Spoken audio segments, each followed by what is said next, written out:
Hello बच्चे, आज के इस सेशन में हम लोग कुछ नैतिक मूल्यों के बारे में जानेंगे और समझेंगे कि हमारे लिए नैतिक मूल्यों का क्या महत्व है। तो इस मॉरल क्लास में आज मैंने टॉपिक चुना है शिक्षा के उद्देश्य। हर कोई हमारे यहाँ एक होड़ मची हुई है ना, शिक्षा हासिल करना और बहुत ऊंचाई तक जाना, डॉक्टर बनना, इंजीनियर बनना, आईआईटी करना, ये एक दौड़ लगी हुई है बच्चे। लेकिन क्या सचमुच शिक्षा का यही उद्देश्य है, केवल पैसे कमाना और एक मकाम हासिल करना? क्या यही शिक्षा है? नहीं बच्चे, बिल्कुल ये शिक्षा नहीं है। शिक्षा का सही उद्देश्य मैंने उसे 4 बिंदुओं में लिखा है। पहला, विस्तृत सोच; दूसरा, अपनी संस्कृति का ज्ञान; तीसरा, नैतिक मूल्यों का विकास; और चौथा, सकारात्मकता। तो पहला पॉइंट जो है विस्तृत सोच। एजुकेशन जो है, जो सही शिक्षा है बच्चे, वो आपकी सोच को, आपके विचारों को विस्तृत बनाती है।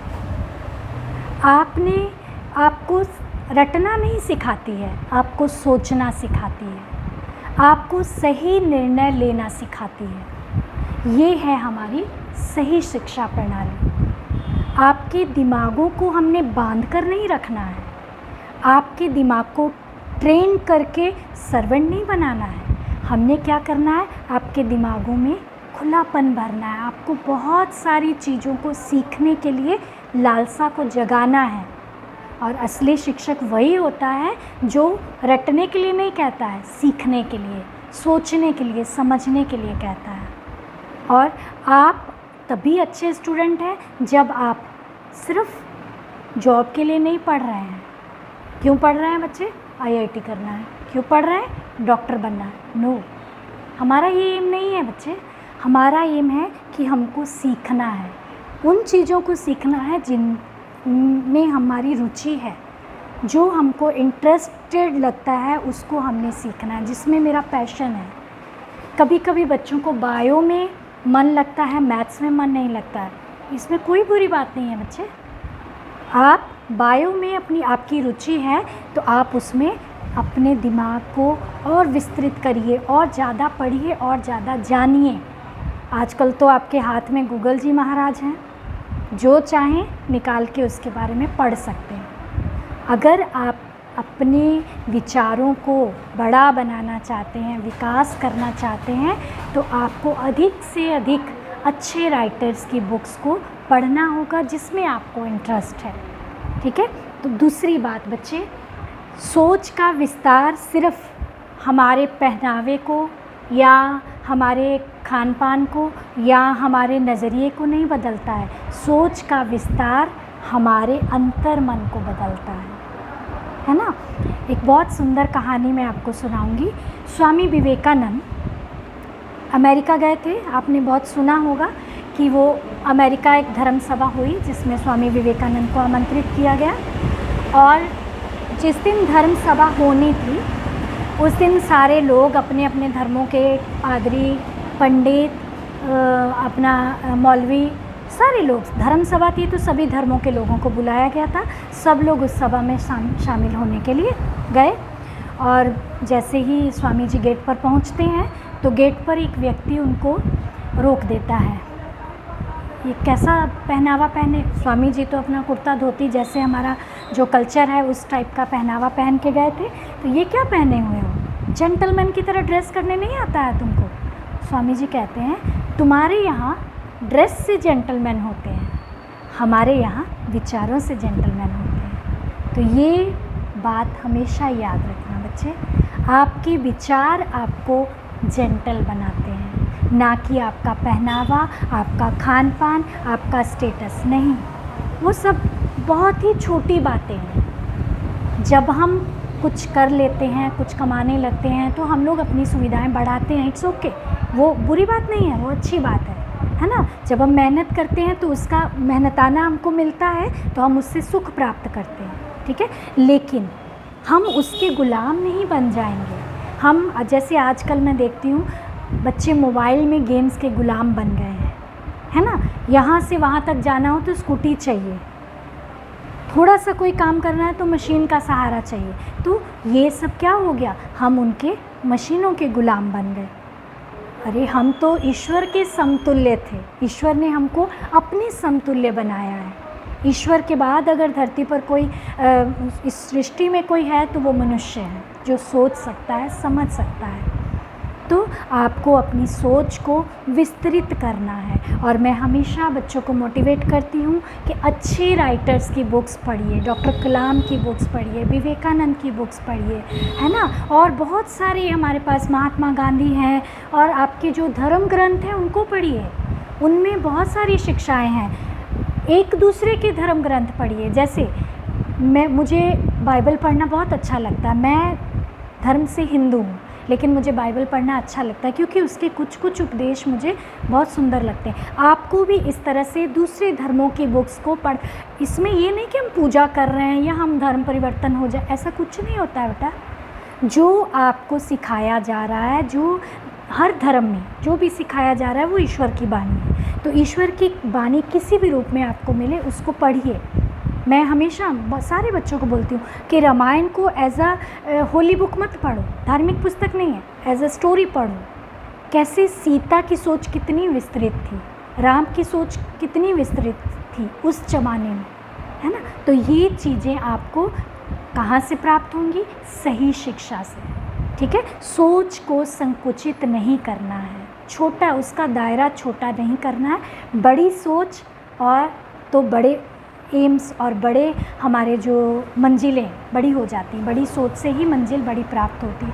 छोटी सोच से हम लोग एक दूसरे से जलना, एक दूसरे से घृणा करना, ये सब छोटी सोच वाले लोग करते हैं। आप जब आपकी सोच विस्तृत हो जाएगी, आप देखोगे दुनिया में कितनी तरह के लोग हैं। आपको पता है जापान के लोग जो हैं वो बिल्कुल एक दूसरे को मतलब एक तरह से शेमफुल फील नहीं कराते। जैसे हमारे यहाँ क्या कल्चर है, किसी का सूट फटा हुआ है, अरे तुम्हारा सूट फट गया है, उस बेचारे उसी समय। ये जापान में अगर किसी का कपड़ा कुछ फटा हुआ है ना तो वहाँ लोग इग्नोर करके निकल जाते हैं, उसको कभी फील नहीं होने देते हैं कि तुम्हारे में ये कमी है। यानी कि उनकी सोच उस कपड़े के टुकड़े के फटने से नहीं है, उनकी सोच उस व्यक्ति के अंदर की जो उसकी भावना है वो शर्मिंदा ना हो, उसको चोट ना लगे, वो ये चाहते हैं। तो हम भी अगर अपनी सोच को विस्तृत करेंगे तो हम भी जानेंगे कि हमारे आसपास के लोग जो हैं उनको किस तरह से हम व्यवहार करें ताकि उनकी सोच भी हमारे साथ बदल जाए, बड़ी बने। और इसके लिए आपके लिए सबसे इम्पॉर्टेंट काम क्या है, अच्छे राइटर्स की बुक्स को पढ़ते रहना है। नहीं बुक्स मिलती है, कोई कोटेशंस हैं, कुछ ऐसे आपके पास फ़ोन में कुछ सॉन्ग्स हैं उनको सुनिए, या फिर आप अपनी जो आपकी बुक्स हैं, आपकी सिलेबस की बुक्स हैं, उसमें कुछ अच्छी अच्छी कहानियाँ हैं, इंग्लिश में, हिंदी में, संस्कृत में, उन सब को पढ़ के अपनी सोच को विस्तृत करिए। बहुत सारे संस्कृत के श्लोक हैं जिसमें हमको अपनी बुद्धि को विस्तृत करने के बारे में कहा गया है कि कैसे जब हम विस्तृत हो जाते हैं तो हम ईश्वर के भी करीब हो जाते हैं और सबसे प्रेम भी करने लगते हैं और हमारा भी विकास होता है, ठीक है। तो बच्चे दूसरा पॉइंट है अपनी संस्कृति का ज्ञान। शिक्षा का एक ये भी बहुत ही सुंदर उद्देश्य है, अपनी संस्कृति का ज्ञान। जब एक पेड़ की जड़ें ही नहीं होंगी तो वो पेड़ कैसा रहा, वो तो सूख जाएगा ना। तो हमारी संस्कृति मतलब हमारी जड़ें, उन जड़ों का ज्ञान, जैसे आप इतिहास पढ़ते हो, भूगोल पढ़ते हो, हमारा कैसे कैसे विस्तार हुआ, इकोनॉमिक्स में पढ़ते हो पहले कैसे अर्थव्यवस्था थी, अब कैसी अर्थव्यवस्था है। तो ये सारी चीज़ें हमको क्या देती हैं, हमारी संस्कृति। मैं यहाँ पर विश्व की बात कर रही हूँ, अगर मैं भारत की भी बात करूँगी तो हमारी संस्कृति भी बहुत ही रिच संस्कृतियों में से, आज से 3000 वर्ष पूर्व से ही हम लोग अर्थशास्त्र जानते हैं। भारतीय सभ्यताओं में बहुत सारी ऐसी परंपराएं हैं जो आज भी हम लोग निभाते हैं क्योंकि हम अपनी जड़ों से जुड़े हुए हैं, और वो परंपराएं हमें असली जीवन का उद्देश्य बताती हैं। हम लोग आज भी जॉइंट फैमिलीज़ में विश्वास रखते हैं, एक दूसरे के साथ में विश्वास रखते हैं, है ना, एक दूसरे को सम्मान देते हैं। हमारे यहाँ क्या है, शुरू से ही आप इंडियन कल्चर को जब से भी पढ़ रहे हो, कब जब से भी हिस्ट्री पढ़नी शुरू की, तब से आप देखते होंगे कि भारतीय सभ्यता एक पुरुष प्रधान सभ्यता हमेशा से रही ऑलमोस्ट, है ना। वो रामायण काल हो या फिर हमारा कलयुग हो या कोई भी युग हो, तो हम लोग पुरुष प्रधान समाज में हमेशा जीते आए। कैसे एक देश में कोई भी देश चलाने के लिए क्या करना होता है, हमको एक प्रतिनिधि चुनना होता है, राजा चुनना होता है, ठीक है। हमारे प्रधानमंत्री अभी कौन है, नरेंद्र मोदी, तो एक ही राजा है। इसी तरह हमारा घर भी एक समाज है, तो उसमें भी हम एक राजा चुन लेते हैं। हमारे समाज ने ऐसा किया कि पुरुष उसको पदवी दे दी शुरू से कि वो ये काम करेंगे, इट्स ओके, है ना। और औरतों को भी एक अलग डिपार्टमेंट दे दिया कि आप वो मिनिस्ट्री संभालेंगे, है ना। और अब हम लोग अंदर बाहर सब चीज़ संभाल सकते हैं। उसके बाद फुल रिस्पेक्ट। आपने अगर रामायण को आपने कभी देखा हो, पढ़ा हो, तो उसमें आपने देखा कि सीता कैसे अपने डिसीजंस लेती है। मुझे राम के साथ वनवास जाना है, कम एज में वनवास गई, मुझे हिरन चाहिए, मेरी इच्छा पूरी होनी चाहिए, है ना। तो ये सारी चीज़ें क्या थी, फ्रीडम ऑफ माइंड। उनको भी स्वतंत्रता थी, औरतों को अपना जीवन जीने की। हाँ, पुरुष को प्रधानता दी गई थी कि एक राजा हमने चुन लिया, लेकिन ऐसा नहीं था कि बाकी गुलाम हो गए। हमारे नरेंद्र मोदी प्रधानमंत्री हैं, लेकिन हम उनके गुलाम नहीं हैं, हम उनके साथ मिलकर काम करने वाले लोग हैं, है ना। तो इसी तरह परिवार में भी एक गार्डियनशिप हो जाती है, उसके साथ मिलकर हम लोग सारे लोग, आपका काम क्या है, पापा का काम क्या है, मम्मी का, सब अपना अपना काम करते हैं, है ना। तो ये कहाँ से आया, हमारी सदियों से चलती आई परंपरा से हमने सीखा, ठीक है। कभी आपने देखा कि रोटी बनाने की कोई बुक छपी हो, कैसे रोटियां बनानी चाहिए, ऐसे करिए, डो लीजिए, उसको गोल करिए, ऐसा कुछ नहीं है। कैसे मम्मी ने सीखी, कैसे नानी से सीखी होगी, नानी ने कहाँ से सीखी होगी। सीखते सीखते सीखते कहाँ से ये रोटी बनाने की परंपरा हमारे तक पहुँच गई अपने आप, यानी कि ये प्रैक्टिस से हमारे तक पहुँची। इसी तरह हमारी संस्कृति ने हमको बहुत कुछ दिया है। आपको ये अच्छा लगेगा सुन के बच्चे, भारतीय सभ्यता बहुत पुरानी सभ्यताओं में से एक है और अभी तक जीवित, क्योंकि हम लोग जो भारतीय लोग हैं ना, उन्होंने अपनी संस्कृति को आज भी सहेज के रखा है। कितने धर्म हैं यहाँ, कितने रंग रूप के लोग हैं, कितने प्रांत हैं, लेकिन फिर भी हम लोग एक दूसरे से कनेक्टेड हैं किसी न किसी माध्यम से। तो वो कनेक्शन जो है वो बना हुआ है, इसलिए हमारी संस्कृति आज तक बची हुई है। और ये जो संस्कृति हम लोग लेके आगे चल रहे हैं, अभी भी हम संस्कारों की बात करते हैं, अदर कंट्रीज़ में ऐसा नहीं होता है। जो संस्कृतियाँ, जो लोग अपने इतिहास की कद्र करते हैं, उनका भविष्य ज़रूर सुंदर होता है। तो आप भी अपने घर में अपने पूर्वजों का, अपने दादा दादी का, नाना नानी का, सबका सम्मान करिए, तो आपको भी ज़रूर सम्मान हासिल होगा। तो हम अपनी जड़ों का सम्मान करना सीखें। ये हमको कहाँ से प्राप्त हुआ, शिक्षा के माध्यम से हमको प्राप्त होता है। नेक्स्ट है हमारा नैतिक मूल्यों का विकास। ये थोड़ा सा सोचनीय विषय है। आज थोड़ी सी नैतिक मूल्यों की कमी हो गई है। हर व्यक्ति दूसरे व्यक्ति को थोड़ा सा नकारात्मक दृष्टि से ही देखता है ना। हम लोग का एक दूसरे के प्रति एक जेलस वाला भाव जो है, या ईमानदारी का ह्रास होना, सत्यता का ह्रास होना, ये धीरे धीरे हो रहा है। उसका कारण जानते हो बच्चे क्या है, सिर्फ़ और सिर्फ लालच, है ना। फला आदमी इतना कमा रहा है, मेरी इनकम इतनी कम है, इसलिए भ्रष्टाचार होता है, ठीक है। लेकिन असली शिक्षा आपको आपके अंदर नैतिक मूल्यों का विकास ही करती है। डॉक्टर कलाम की एक इंटरव्यू में जब उनसे पूछा गया कि आप अपने एजुकेशन सिस्टम में सबसे ज़्यादा प्राथमिकता किसको देना चाहते हैं, तो उन्होंने कहा सबसे फर्स्ट नंबर पर मैं नैतिक मूल्यों को रखना चाहूँगा। आज अंग्रेज़ों के आने से पहले जो हमारा एजुकेशन सिस्टम था बच्चे, वो इन्हीं मूल्यों पर आधारित था, ठीक है। जिस अंग्रेज़ ने एक ईस्ट इंडिया कंपनी ने सबसे पहले एक इंग्लिश पर्सन को यहाँ भेजा और कहा कि बताओ कि भारतीयों में कौन सा ऐसी कौन सी चीज़ है जो उनको इतना मजबूत बनाती है, इतना सोने की चिड़िया कहा जाता है आज भी भारत, जबकि इसको कितना लूटा गया, को क्या चीज़ है। तो वो व्यक्ति यहाँ आए, उन्होंने भ्रमण किया और उन्होंने जाकर बताया कि भारत का एजुकेशन सिस्टम और उसकी मॉरल वैल्यूज़ भारतीयों की सबसे बड़ी संपदा है। तो अंग्रेज जैसे ही भारत में आए, उन्होंने सबसे पहले क्या किया, हमारी शिक्षा नीति को बदल दिया, इंग्लिश बेस्ड एजुकेशन स्टार्ट कर दी। तो उसी समय से हम लोग अंग्रेजी के थोड़े से गुलाम रह गए। अंग्रेज़ तो चले गए लेकिन हम लोग गुलाम रह गए। लेकिन हमको अभी क्या करना है, हमको नैतिक मूल्यों की ओर लौटना है। और वो तब लौटेंगे बच्चे जब हमारे सोच में विस्तार आएगा, है ना। जब हम हाई थिंकिंग के साथ सोचेंगे तभी हम मॉरल वैल्यूज़ की वैल्यू कर पाएंगे, ठीक है। तो मॉरल वैल्यूज़ लाइफ का सबसे इम्पॉर्टेंट हिस्सा। मॉरल में आपका सबसे पहले ट्रुथ, ऑनेस्टी, है ना। उसके बाद आपका एक दूसरे के साथ प्यार, दया भाव, ये सारी चीज़ें इसमें आती हैं। अभी इन सभी चीज़ों की कमी होती जा रही है। और एक नेक्स्ट मॉरल क्लास में मैं सिर्फ नैतिक मूल्यों की ही बात करूँगी कि उसमें क्यों ऐसा होते जा रहा है, ठीक है। और उसको बचाने के लिए हमको क्या करना होगा, ठीक है। तो ये आ गया हमारा तीसरा उद्देश्य है। नेक्स्ट है सकारात्मक दृष्टिकोण। हमारी शिक्षा का उद्देश्य है हमारे अंदर पॉजिटिविटी भरना, ठीक है। सकारात्मक दृष्टिकोण, हमारा नज़रिया जो है वो हमेशा सकारात्मक रहना चाहिए। अभी देख रहे हो बच्चे कितने सुसाइड्स हो रहे हैं पढ़ाई को लेकर, काम को लेकर। अभी जो कोरोना महामारी फैली उसमें लोग डिप्रेशन में चले गए।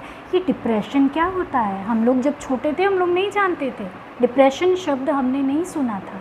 आज का बच्चा जानता है कि डिप्रेशन होता है। हमको ये चीज़ समझ में नहीं आ रही, मैं डिप्रेस हो गया। ये क्या चीज़ें हैं, ये आपके एजुकेशन सिस्टम में नहीं है।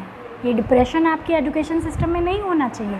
हमारी एजुकेशन सिस्टम में हमको अपने काम से प्यार करना है, ठीक है। वो काम हमको क्या देता है, कितना देता है, वो बात की बात है। जब आप किसी चीज़ से प्यार करते हो तो आप फिर उसकी गणना नहीं करते हो, है ना, आप उसको करते चले जाते हो। तो ये वही जो दृष्टिकोण, वो सकारात्मक दृष्टिकोण, पॉजिटिव एटीट्यूड आएगा कैसे आप में, आपको चीज़ों को इक्वली लेना है। समटाइम्स आप हार जाते हो, कभी कभी आप जीत जाते हो, लेकिन हमको अपनी हार में रोना नहीं है और अपनी जीत में कूदना नहीं है। इट्स ओके, दोनों चीज़ें जीवन में हैं। कभी हम हार सकते हैं, कभी जीत सकते हैं। एक स्पोर्ट्समैन स्पिरिट के हिसाब से उसको हमको एक्सेप्ट करना है।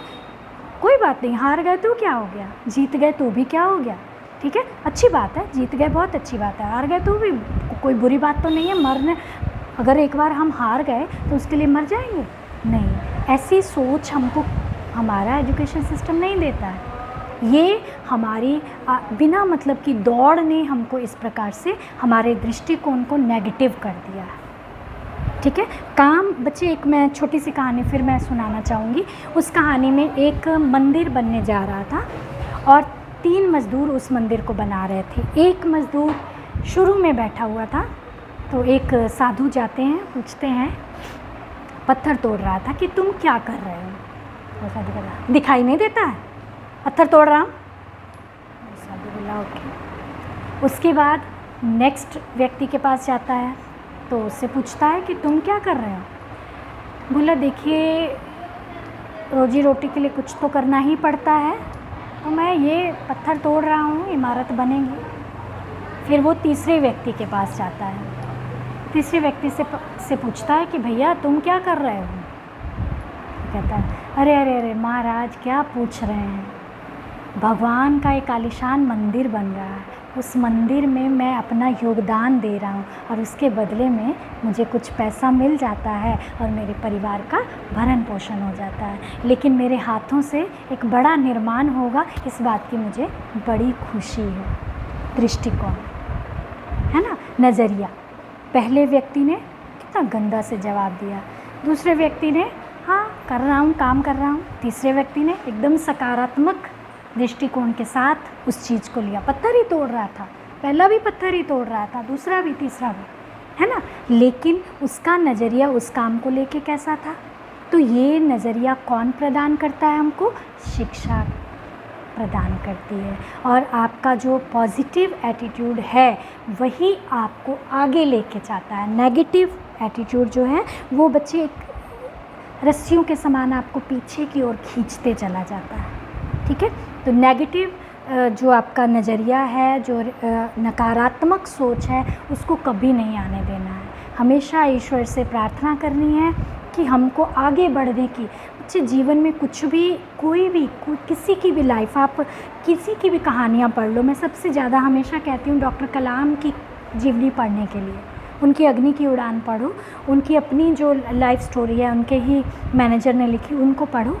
और महात्मा गांधी को पढ़ो, हरिवंश राय बच्चन की बुक्स हैं 3-3, द्वादश से सोपान तक, नीड़ का निर्माण, सब पढ़ो उनकी, है ना। ये सब जब आप नेट से, अभी तो नेट पर खोलोगे उनका शॉर्टकट भी आपको मिल जाएगा, आप पढ़ सकते हो। उन सब में पढ़ोगे तो देखोगे लोगों ने कितनी स्ट्रगल करी है।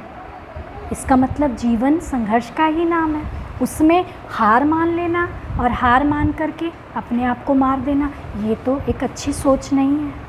ये तो हमारी शिक्षा हमको नहीं देती है। इसलिए आप सभी को अपनी सोच को सकारात्मक बनाने के लिए सही दिशा में काम करना है। टैगोर के बारे में सुना, रविंद्रनाथ टैगोर। उनकी एक बहुत ही सुंदर पुस्तक है गीतांजलि, उसे नोबेल पुरस्कार मिला है। आप जानते होंगे, नहीं जानते हैं तो याद रखिएगा। गीतांजलि के लिए उनको नोबेल पुरस्कार मिला है। उसकी एक कविता है जिसमें वो लिखते हैं कि प्रभु मुझे विपत्तियों से रक्षा मत कर, मुझे वो बल दे कि मैं उन विपत्तियों से पार पा जाऊँ। यानी कि मुझे, मेरी विपत्तियाँ तुम हर ले, ऐसा नहीं मैं चाहता हूँ, लेकिन मुझे ऐसी ताकत भी ले कि मैं उन मुसीबतों को, उन विपत्तियों को पार करके अपने टारगेट तक पहुंच जाऊं। यानी कि मुझे संघर्ष करने की क्षमता दे। और वो क्षमता कब मिलेगी? जब हमारा दृष्टिकोण सकारात्मक होगा। तो बच्चे, आज के इस टॉपिक शिक्षा के उद्देश्य में मुझे आशा है कि तुम समझ रहे होगे कि हम शिक्षा क्यों हासिल कर रहे हैं। जो तुम सोचते थे वैसा नहीं है। ठीक है, आज के लिए मैं एक होमवर्क तुम लोग को दे के जा रही हूँ। अब्राहम लिंकन के बारे में आपने सुना होगा। उन्होंने अपने बच्चे के टीचर को एक चिट्ठी लिखी थी। वो चिट्ठी शायद 9th क्लास की बुक में, आपको इंग्लिश बुक में मिलेगी, या आप इंटरनेट पे भी सर्च कर सकते हैं। अभी तो आप लोग मोबाइल खूब यूज़ करते हैं। अब्राहम लिंकन की चिट्ठी अब उसके बच्चे के शिक्षक के नाम, वो हिंदी में भी है, इंग्लिश में भी। उन्होंने इंग्लिश में लिखी थी, लेकिन उसकी हिंदी ट्रांसलेशन भी उपलब्ध है। उसको एक बार पढ़िएगा। वो अपने बच्चे को जब स्कूल भेजते हैं तो वो टीचर से क्या क्या एक्सपेक्ट करते हैं। वो उसको कहते हैं कि इसको ये भी सिखाओ, प्यार सिखाओ, दया सिखाओ, मुसीबतों से लड़ना सिखाओ। कहीं भी मेंशन नहीं करते कि इसको ABC सिखाओ। जब वो जीवन सीख लेगा तो ये ABC और 1 2 3 और ये मैथ के सवाल तो बहुत छोटी छोटी चीज़ें हैं, है ना। ये हमारी शिक्षा पद्धति, जो हमारे सिलेबस हैं, मैथ्स है, ये हमारे दिमाग को विस्तृत बनाता है। हमारी सोच को विस्तृत बनाने के लिए हम इनको पढ़ते हैं, प्रैक्टिस करते हैं, ताकि हम और सोचें। हमारे दिमाग का एरिया, क्षेत्र बड़ा हो जाए, हमारी सोच का क्षेत्र बड़ा हो जाए। हम कुएं के मेंढक के समान ना रह जाए, है ना। हम समुद्र देखें।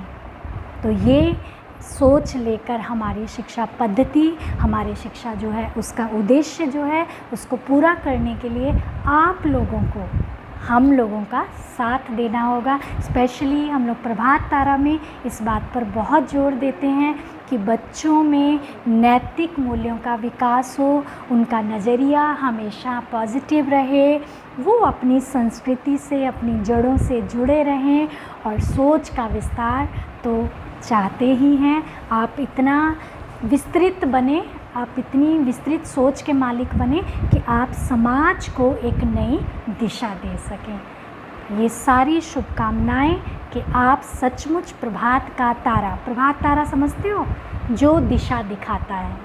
सुबह में वो एक तारा है, पहले जब मैग्नेट्स नहीं होते थे तो उसी से दिशा पता चलती थी। दिशा दिखाने वाला तारा। मैं चाहती हूँ आप सब सच्चे प्रभात तारा बने। ठीक है। बहुत सारी शुभकामनाओं के साथ आज का लेक्चर यहीं ख़त्म करते हैं और नेक्स्ट मॉरल क्लास में मैं सिर्फ नैतिक मूल्यों पर बात करूंगी। और तब तक आशा करती हूँ आप कुछ ना कुछ अच्छा पढ़ के रखोगे, अपनी मॉरल कॉपी में लिखोगे, जिसमें आप डॉक्टर कलाम, स्वामी विवेकानंद, गांधी जी, नेहरू जी या और आपके जो फेवरेट जो भी विचारक हैं, जिनको भी आप अपना आदर्श मानते हैं, उनके बारे में आप क्या, मैं ये नहीं कहती कि गांधी जी, धोनी, महेंद्र सिंह धोनी भी किसी का आदर्श हो सकता है। आपका अगर वो आदर्श है तो आपने उससे क्या सीखा, क्या लिया, उसकी वो लाइफ में कितनी स्ट्रगल किया, कितनी डिसिप्लिन में रहता है, कैसे प्रैक्टिस करता है, वो एक चीज़ के पीछे जब पड़ जाता है तो वो आपने क्या उसको देखा, उन चीज़ों को वॉच किया। तो ये सारी चीज़ें आपको, कभी कोई बच्चे डांसर्स के फ़ैन होते हैं, है ना, देखो बच्चे, हाँ टाइगर श्रॉफ बहुत पसंद है आजकल लड़कियों को, है ना, लेकिन उसकी मेहनत के बारे में जानते हो, वो कहाँ से डांस सीखा, कैसे सीखता है, कितने बजे उठ के कितने बजे तक रिहर्सल करता है। आप अक्षय कुमार के बारे में जानते हो, सुबह 4 बजे से लगातार वो अपना काम करते हैं। तो ये सारी चीज़ें, हम तो कहते हैं ये मेरा आदर्श है, ये मेरा, अरे उस आदर्श से कुछ सीखना है हमको, है ना, हमको उनकी तरह बनने की कोशिश करनी है। तो आपको इस तरह से अपने आदर्शों के बारे में कॉपी में लिखना चाहिए, उनके बारे में, उनसे जो आप लेना चाहते हैं, जो सीखना चाहते हैं, उसमें उसको भी अपनी मॉरल कॉपी में लिखना चाहिए। तो बहुत सारे काम आप अपनी मॉरल कॉपी में खुद से भी कर सकते हैं, ताकि आपकी एक अच्छी सोच को दिखाती हुई एक फाइल तैयार हो जाए। कुछ बच्चे उसमें कुछ पिक्चर्स लगाते हैं, कुछ पर्यावरण से संबंधित, बहुत अच्छा बच्चे, जो आप मॉरल कॉपी में अपने विचारों को उच्च करने के लिए जो कर सकते हैं, वो आप अपनी मॉरल कॉपी में मुझे दिखा सकते हैं, आप उसमें लगा सकते हैं, कर सकते हैं। ठीक है, तो ऑल द बेस्ट सबको, और सभी अच्छे से स्वस्थ रहें, घर पर रहें और अपना काम करते रहें। Thank you.